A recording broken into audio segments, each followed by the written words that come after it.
Sesa Eka Wijaya yang saya hormati, segenap Wonse Jaoseng serta jajaran kepengurusan Makin Depok, baik yang lama maupun yang baru, serta seluruh umat yang berbahagia. Weite Tungjien. Suatu ketika Perdana Menteri Tiongkok yang pertama, Zhou Enlai, bertemu dengan Presiden pertama kita, Bung Karno. Bung Karno bertanya tentang bagaimana sebaiknya prioritas di dalam mengatur sebuah negara. Zhou Enlai justru berbalik. Menurut Anda bagaimana? Mana yang didahulukan? Bung Karno menjawab, prioritas utama adalah rakyat. Zhou Enlai sambil tersenyum, beliau menjelaskan bahwa menurut Zhou Enlai, prioritas pertama bukan rakyat, tetapi negara. Karena di dalam negara ada 3 unsur, yaitu adanya tanah air, adanya rakyat, dan adanya pemerintahan. Kalau rakyat yang lebih dulu diutamakan, pertanyaan berikutnya adalah rakyat yang mana? Karena rakyat itu jumlahnya banyak, dan masing-masing ada kelompok, ada faksi-faksi yang keinginannya berbeda. Kalau rakyat yang dahulukan, itu akan seperti ayat yang tadi dibacakan oleh Tauchin Hatalatito. Akan capek seperti tadi, menyeberangkan rakyat satu persatu. Meskipun itu dilakukan sendiri, meskipun pemimpin itu kelihatan baik, tapi pasti sangat melelahkan, sangat merepotkan, dan kalau ada yang tidak terlayani, maka akan muncul klaim atau tuntutan tentang ketidakadilan dan tidak memecahkan masalah, apalagi kalau rakyatnya semakin lama semakin banyak. Renungan dari ayat Mengce jilid 4b ayat kedua ini kiranya perlu direnungkan oleh kepengurusan yang baru. Negaranya di sini adalah bukan Indonesia tapi Makin Depok. Sementara rakyatnya adalah umat. Sementara pemerintahannya adalah jajaran kepengurusan. Jangankan bicara soal kepentingan umat, kepentingan pengurus saja pasti berbeda-beda. Dan sebagai ketua, pasti akan kebingungan karena suara rakyat, suara umat, dan bahkan suara pengurus yang lebih kecil sangat berbeda-beda. Dan ketika keputusan diambil menuruti kepentingan pengurus tertentu atau umat tertentu, pasti ada yang tidak puas. Maka prioritaskan kepentingan Makin sebagai satu kesatuan.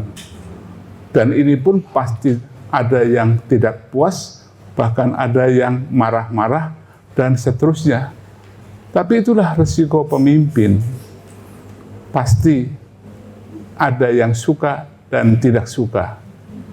Maka seorang pemimpin harus berani tidak populer. Kalau pemimpin mengutamakan popularitas, maka tetap akan ada yang tidak suka dan pasti akan capek dan tidak akan pernah mengalami kemajuan. Demikian juga dengan kepentingan umat Konghucu keseluruhan. sering umat kita menjadi bingung ketika semakin mendalami ajaran Konghucu dan kemudian sudah yakin ketemu umat dari tetangga ditanya, apa sih jalan keselamatan bagi umat Konghucu? Apakah bisa terjamin selamat, bisa masuk surga, neraka? Umat bingung, bimbang. Padahal kita punya jalan sendiri. Kita punya jalan sendiri yang sangat terbukti dan sudah terbukti. Sekarang orang mengakui bukti itu. Terbukti dari negara-negara yang maju, yang rakyatnya bahagia, seperti Skandinavia, ada Swedia, Denmark, Norwegia, dan Finlandia, serta Tiongkok dan Jepang. Mayoritas penduduknya bahkan sampai 91% sudah agnostik, tidak percaya Tuhan, apalagi percaya surga dan neraka. Tapi apakah benar mereka ateis? Inilah konsep yang tidak serta-merta bisa dikatakan salah atau benar. Karena Tuhan dalam pengertian agama Abrahamik memang adalah seperti orang punya sosok. Tapi Tuhan dalam pengertian agama Timur, apakah itu Tao, Buddha, dan Konghucu Hindu, adalah sistem nilai. Sistem nilai itu yang kalau di dalam agama kita, seperti yang tertulis di dalam Lingtai yang saya pakai ini. 8 kebajikan dan Jerenyong plus Su. Inilah nilai-nilai ketuhanan yang kalau dilaksanakan, meskipun orang mengatakan kita tidak bertuhan, tidak percaya surga dan neraka, terbukti negaranya maju. Tidak ada konflik yang begitu dahsyat. Ada tentu, kalau kehidupan pasti ada konflik, tapi semuanya berjalan baik dan semua sekarang dunia menengok ke Tiongkok dan Jepang. Kita ibarat pengemis punya bokor emas. Jangan sampai kita kemudian sudah punya bokor emas, masih saja mengemis. Tapi justru dengan bokor emas, kita harus isi bokor emas itu dengan sesuatu yang sangat berharga. Umat Konghucu tidak boleh ikut-ikutan dan kemudian tergiur oleh sesuatu yang dikatakan keselamatan atau yang disebut surga dan neraka. Kehidupan di sini yang makmur, sejahtera, harmonis, dalam satu keluarga tercipta kebersamaan, itulah surga yang kita akan raih dan kita tuju. Dan itu tidak bisa hanya dengan percaya, dengan doa dan segala macam. Terbukti doa yang berlebihan, yang membuat kita malas, yang membuat kita hanya memasrahkan diri pada kekuatan doa. Cobalah para tojin secara jujur melihat berapa sih dari doa-doa yang kita lantunkan yang bisa menghasilkan. Berapa orang yang berdoa memohon kesembuhan, berapa yang sembuh? Kalau memang semua doa bisa menyembuhkan, rumah sakit tidak bertambah banyak. Kalau doa bisa membuat orang menjadi baik, penjara tidak makin banyak. Tapi kalau doa-doa itu kemudian kita andalkan begitu saja, maka ironinya seperti terjadi di Indonesia. Mungkin Indonesia adalah negara yang paling banyak taman makam pahlawannya. Seakan-akan negara ini begitu heroik, begitu patriotis. Padahal kalau usul saya untuk membuat taman khusus makam koruptor, mungkin jumlahnya puluhan kali lipat lebih banyak. Sayang koruptor tidak dikhususkan makamnya. Seandainya makam koruptor ada, mungkin di setiap RT RW ada. Inilah yang ingin saya tekankan, bahwa sebagai pemimpin, meskipun rakyat bersuara, pemimpin harus punya arah yang jelas.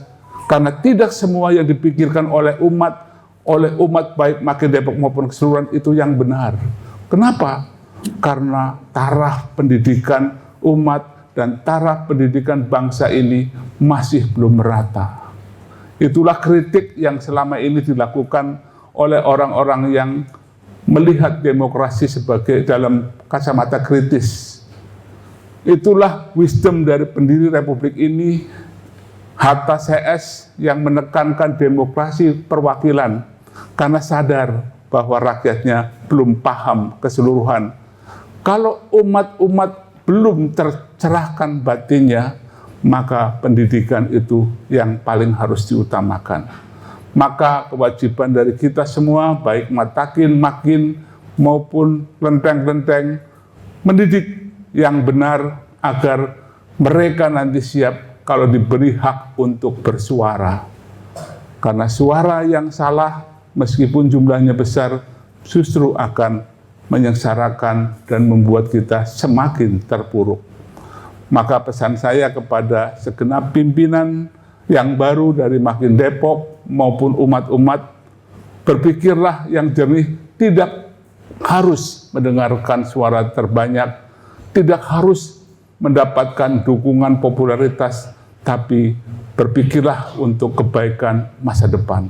Dan itu membutuhkan dialektika yang hebat, yang kuat, yang didasarkan literasi yang benar, dan jangan berpaling dari ajaran Sang Nabi. Karena beliaulah yang sekarang dipuja-puja sebagai orang yang begitu jernih melihat persoalan secara logik, tidak dengan iming-iming atau menakut-nakuti orang. Ini yang penting yang harus dilakukan. Nah,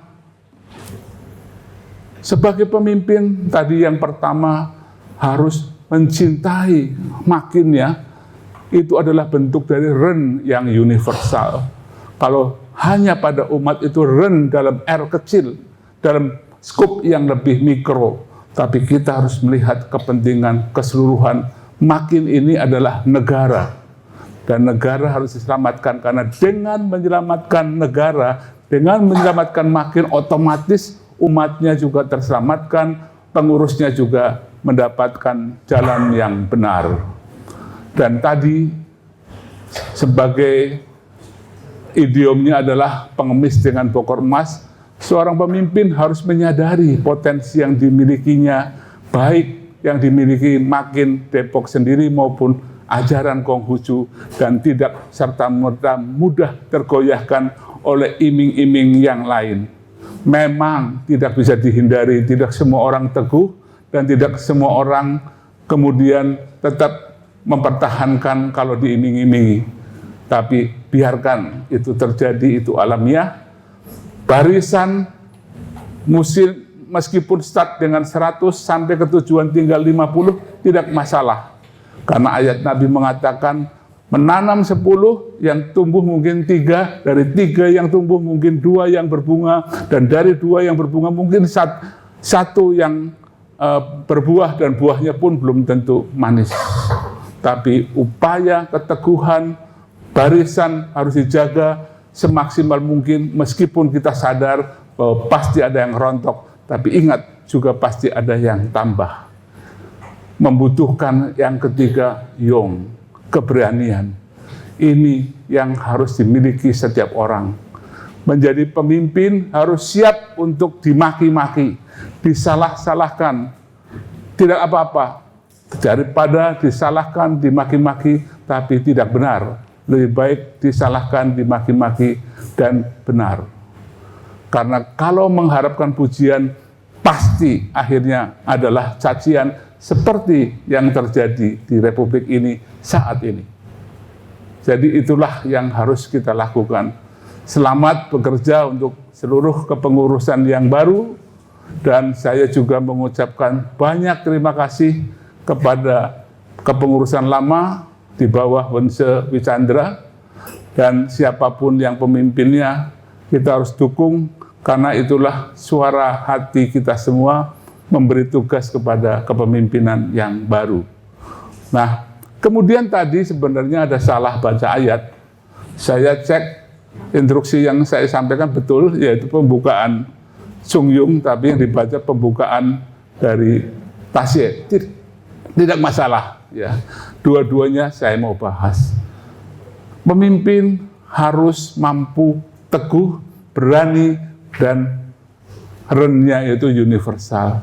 Pegangannya dari mana?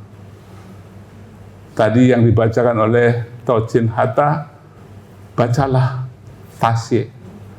Saya pernah mendengar dan berkali-kali mendengar bahwa barang siapa membaca tasye dengan penghayatan yang mendalam, memerintah dunia itu seperti membalik telapak tangan, gampang. Semuanya tercantum di situ meskipun ayatnya hanya 64 ayat, tapi itulah kunci sukses dari sebuah pengelolaan pemerintahan baik negara maupun makin.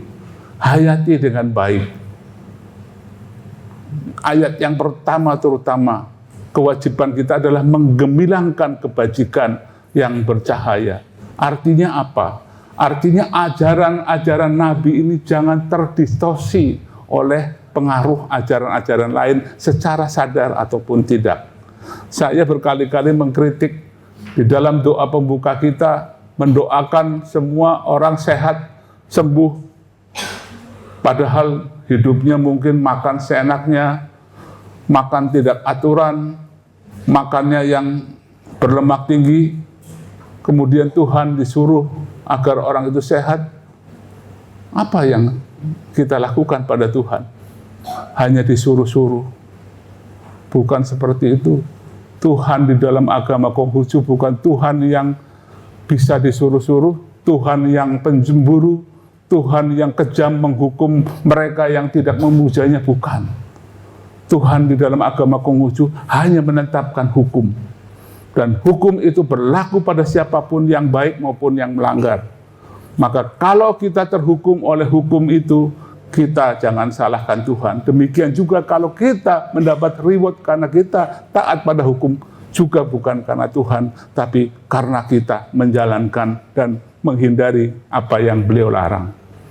Jadi disinilah kuncinya ada pada kita yang sadar bahwa banyak agama di dunia ini, banyak diskusi dialog agama ribuan tahun, tapi hasilnya saya miris mengatakan di sini, saya bertemu dengan Menteri Pendayaan Perempuan, dia mengatakan tingkat kekerasan pada perempuan dan anak-anak saat ini sadis. Anak 2 tahun perempuan diperkosa oleh ayah kandungnya sendiri. Banyak terjadi. Oleh orang-orang terdekat, kakaknya, pamannya, banyak terjadi. Perang di mana-mana, dialog terjadi, tapi hasilnya tidak ada. Saya katakan ini di depan umum, di depan rekan-rekan yang suka berdialog. Percuma dialog kalau kemudian masih ada keinginan untuk mempromosikan agamanya, dan kalau bisa menganeksasi umat-umat dari agama lain masuk menjadi umatnya. Percuma berdialog kalau hanya untuk mencapai kesepakatan, sementara yang diajak dialog orang-orang yang memang sudah sepakat. Kita harus kritis dalam hal ini demi kebaikan kita semua. Berapa banyak korban dari hukum yang mengatakan apa yang baik bagi saya berikan kepada orang lain. Itu bermasalah. Karena saya yakin ajaran kami yang benar, maka saya dengan maksud baik memaksa secara tidak langsung agar orang itu mengikuti agama saya. Negara yang mengagungkan demokrasi HAM karena ini dianggap terbaik, kemudian memberikan demokrasi dan HAM versi mereka untuk negara yang belum pantas menganut hal itu. Apa yang baik bagi kita belum tentu baik buat orang lain. Sementara ajaran dan hukum golden rule dari kita justru terbalik. Apa yang tidak baik bagi kita, jangan berikan pada orang lain. Dengan demikian, kita tidak cawe-cawe menganggap dirinya yang terbaik dan dengan maksud baik dalam tanda petik memaksa orang lain untuk mengikuti kita. Hayati, karena kata-kata yang terdengar mirip maknanya sangat bertolak belakang, sangat jauh berbeda. Ajaran kita coba dalami. Baca dan baca, diulang. Pasti akan ketemu esensinya, dan saat itu kita sadar bahwa Kongco kita ini adalah manusia yang luar biasa yang pernah dilahirkan oleh bumi manusia. Tapi kalau kita hanya sekedar mengagumi saja dan memuja beliau, kita tidak mau belajar, ya percuma. Inilah esensi dari ajaran Nabi yang sekarang semua dilirik oleh TikTok, YouTube secara tidak langsung mengatakan bahwa kemajuan Tiongkok dan negara-negara Oriental karena ajaran katanya 3, tapi kemudian isinya ya ini doang.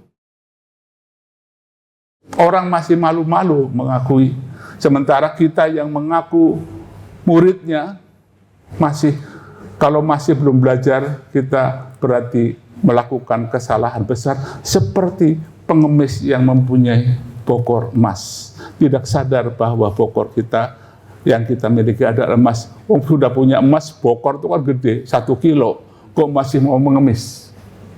Ya, jadi lewat mimbar ini saya ingin menegaskan agar kita jangan pernah ragu tentang apa yang beliau sampaikan.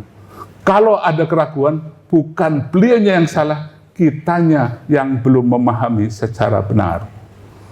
Saya orang yang kritis, yang berkali-kali menyalahkan beliau, tapi berkali-kali saya tersadarkan bahwa sayalah yang bodoh dan belum memahami.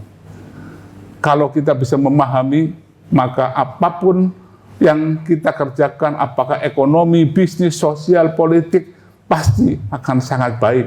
Karena politik yang sekarang kita rasakan kesannya adalah politik yang kotor. Padahal politik kalau mengikuti ajaran beliau, di mana gemilangkan kebajikan yang bercahaya, abdikan untuk rakyat, dan berhenti pada kebaikan itu, jangan sampai menurun atau terkontaminasi. Itu yang harus kita pegang. Karena sekali lagi, dunia beruntung mempunyai seorang anak manusia yang namanya Konghucu. Anak yang yatim 3 tahun, mamanya juga bukan istri utama, hanya selir ketiga, hidupnya terlunta-lunta, tapi dari kubangan itu lahir penyelamat dunia. Itulah yang harus kita terima kasih betul. Kalau ada anugerah terbesar dari Tuhan untuk umat manusia, anugerah itu bernama Konghucu. Kelahiran beliau benar-benar membuat dunia ini begitu, yang semula gelap menjadi terang. Beliaulah matahari. Dan kita punya satu matahari yang namanya Konghucu, punya 6 bulan. Bulan ke atas adalah cucunya, karena dia yang mengajarkan keimanan. Bulan kedua ke bawah adalah Mengce, karena dia mengajarkan cinta tanah air. Bulan ketiga yang mengajarkan berbakti pada orang tua leluhur namanya Cingcu. Bulan keempat yang mengajarkan ilmu pengetahuan namanya Yen Yuen. Bulan kelima yang mengajarkan keberanian maju terus adalah Celu. Dan bulan keenam yang mengajarkan kita harus bisa bersosialisasi dengan masyarakat, berbisnis dengan baik namanya Cekung. Dan bulan ketujuh yang menjadi miniatur dari Konghucu namanya Ranshu. Kalau kita tidak bisa mempelajari Nabi Konghucu yang seperti matahari, mata kita silau, belajarlah dari salah satu bulan. Apakah belajar pengetahuan, mengikuti Yen Yuen, belajar sosialisasi, komunikasi, menuruti Cekung, keberanian menuruti Celu, atau kita cukup berbakti menuruti Cingcu, atau cinta negara seperti Mengce dan memahami spiritual seperti Cusu, atau sedikit-sedikit seperti dokter umum seperti Ranshu. Banyak jalan menuju Roma, banyak jalan menuju Depok.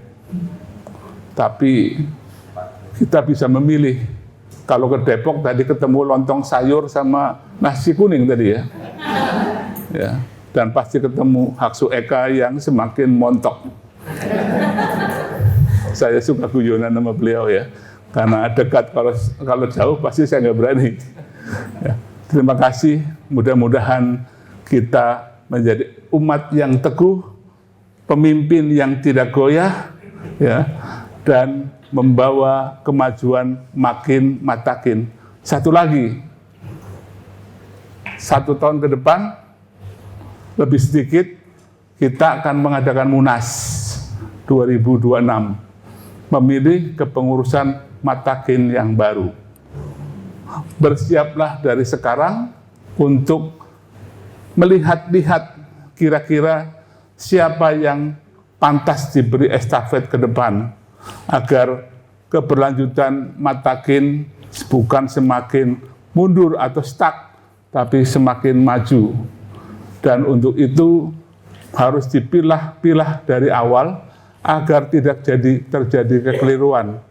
Karena sekali keliru memilih pemimpin, ya seperti Indonesia.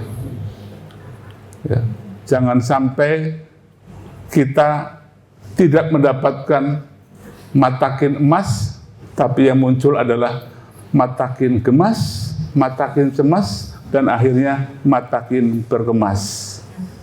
Ya, kita jangan sampai Indonesia emas tidak tercapai, yang tercapai adalah Indonesia gemas, Indonesia cemas, Indonesia lemas, dan Indonesia berkemas. Terima kasih dan wei te tung jian. Santai.